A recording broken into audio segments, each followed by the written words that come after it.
Zee 24 तास एक पाऊल पुढे. तत्वाला धक्का लागला का?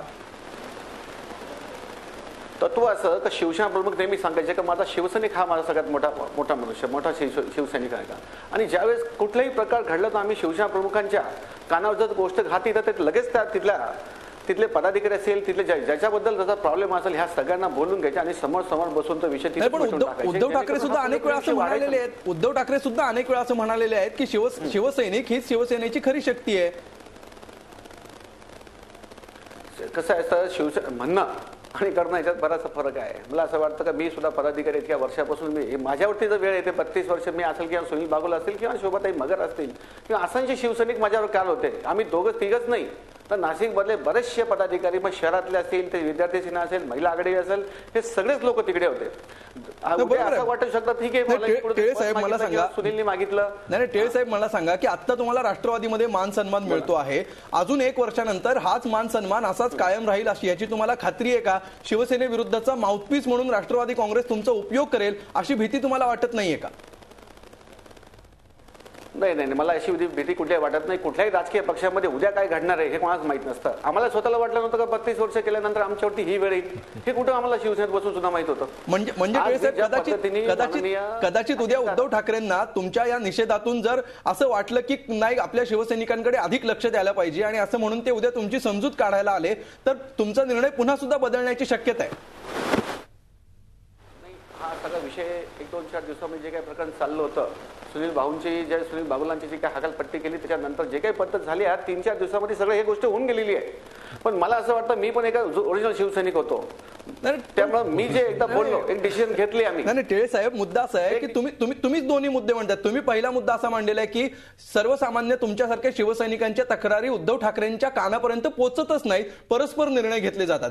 आता जर झी 24 तासवरची ही चर्चा पाहिली उद्धव ठाकरेंनी, ते पाहत असतील नेमकी आम्हाला खात्री आहे ही चर्चा पाहून जर तुमच्या समस्या त्यांच्यापर्यंत पोहोचल्या आणि त्यांना कळलं की चला अर्जुन टेळे साहेबांची अशी समस्या होती, त्यांची मूळ समस्या आपल्या कानावरच आली नाही, आता त्यांना तुमची समस्या कळली आणि आता त्यांनी जर दुरुस्ती करण्याचा प्रयत्न केला, जर ज्या बिघडलेल्या गोष्टी होत्या त्या ठीकठाक करण्याचा प्रयत्न केला तर त्याला तुमचा पाठिंबा आणि समर्थन असेल का? नाही, आता एकदा आम्ही डिसिजन घेतली, आता विषय संपलेला आहे. त्यामुळे असं मला वाटतं की असं काही होणार पण नाही आणि तसं आम्ही काही नंतर घडलं तरी असं काही मोठं आम्ही परत त्या ठिकाणी जाणार नाही.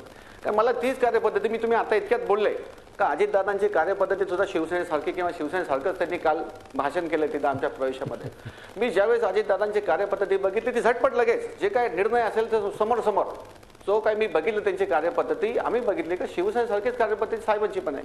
म्हणून दादांच्या पण कार्यपद्धती आम्ही भारावून तिथं गेलो होतो.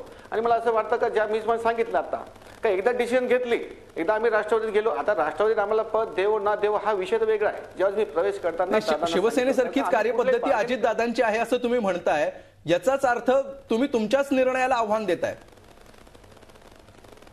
मी माझ्या निर्णयाला आवाज मी सांगितलं तुम्हाला पहिले का ज्या पद्धतीने शिवसेना प्रमुखांच्या मनातली शिवसेना होती ती इथं राहिली नाही. आता मी तेच सांगितलं तुम्हाला. आणि अजितदादांची कार्यपद्धती जर शिवसेनेसारखीच आहे तर मग शिवसेना काय वाईट होती?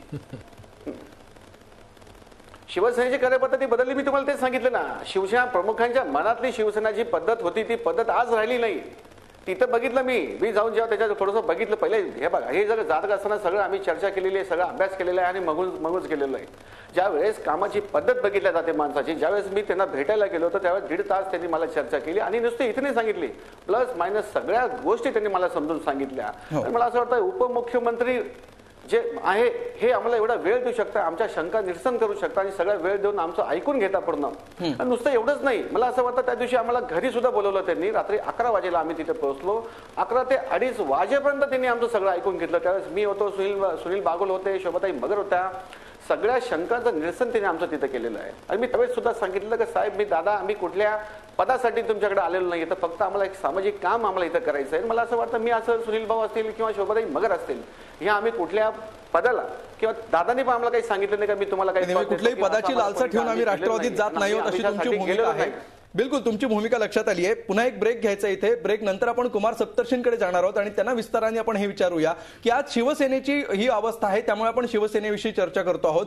सगळ्याच पक्षामध्ये काही आठवड्यांपूर्वीच मनसेमध्ये सुद्धा हे घडलेलं होतं. मनसेतले नेते सुद्धा नेतृत्वाला हिडीस करत नेतृत्वावर टीका करत बाहेर पडण्याचा त्यांनी निर्णय घेतलेला होता. उद्या राष्ट्रवादीत होईल, परवा काँग्रेसमध्ये होईल.